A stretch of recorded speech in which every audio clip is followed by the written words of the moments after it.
Hello સૌ હરિભક્તોને જય સ્વામિનારાયણ અને ખાસ આફ્રિકાના હરિભક્તોને જય સ્વામિનારાયણ। આફ્રિકામાં રહેતા તમામ હરિભક્તો સુધી આ સમાચાર શેર કરજો।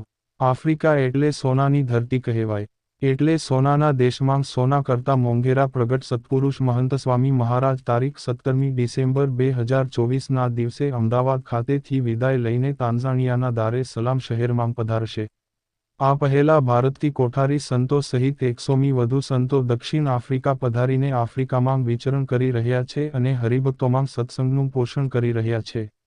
ગુરુહરિ પ્રમુખ સ્વામી મહારાજની 103મી જન્મજયંતિના શુભ દિવસે સાઉથ આફ્રિકાના જોહાનિસબર્ગે શહેરમાં નિર્માણ પામી રહેલા BAPS હિન્દુ મંદિર અને સાંસ્કૃતિક સંકુલ બાંધકામ પ્રોજેક્ટની મુલાકાત લીધી હતી અને પ્રેરણાદાયી વૃક્ષારોપણ સમારોહમાં ભારતના 100 સંતોએ સાથે મળીને 100 વૃક્ષો વાવ્યા હતા, જે એક ઐતિહાસિક ક્ષણ હતી।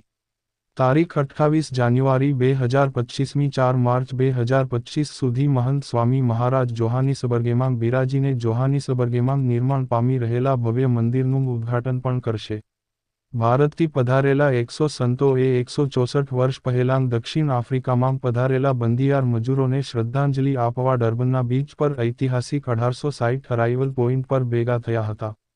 આ પ્રસંગ ભારતીય સમુદાયના પૂર્વજો દ્વારા દેશના વિકાસમાં તેમના યોગદાનને સ્વીકારીને આપેલા બલિદાનને શ્રદ્ધાંજલિનું પ્રતીક છે। ભારતથી પધારેલા 100મી વધુ સંતો દક્ષિણ આફ્રિકામાં વિચરણ કરીને 17મી ડિસેમ્બરે મહંત સ્વામી મહારાજ પધારે એ પહેલા તાન્ઝાનિયાના દારે સલામમાં સ્વામીશ્રીના વધામણા માટે આ સંતો દારે સલામના મંદિરમાં પધાર્યા। પરમ પૂજ્ય મહંત સ્વામી મહારાજ 92 વર્ષની જેફ વયે પણ અવિરત ચાલતું વિચરણ આગામી દિવસની અંદર અક્ષરધામ કરવા માટે સ્વામીશ્રી આફ્રિકાના 3 દેશો અને ઓસ્ટ્રેલિયાની યાત્રા પર જઈ રહ્યા છે।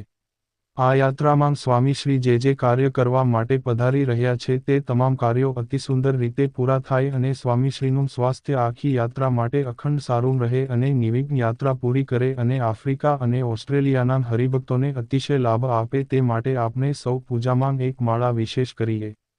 તો હરિભક્તો, આવા જ BAPS સ્વામિનારાયણ સંપ્રદાય અને ગુરુહરિ મહંત સ્વામી મહારાજના વિચરણને લગતા અવનવા અને લેટેસ્ટ સમાચાર જાણવા માટે અમારી YouTube ચેનલને સબસ્ક્રાઇબ કરીને બેલ આઇકોન જરૂરથી પ્રેસ કરી દેજો।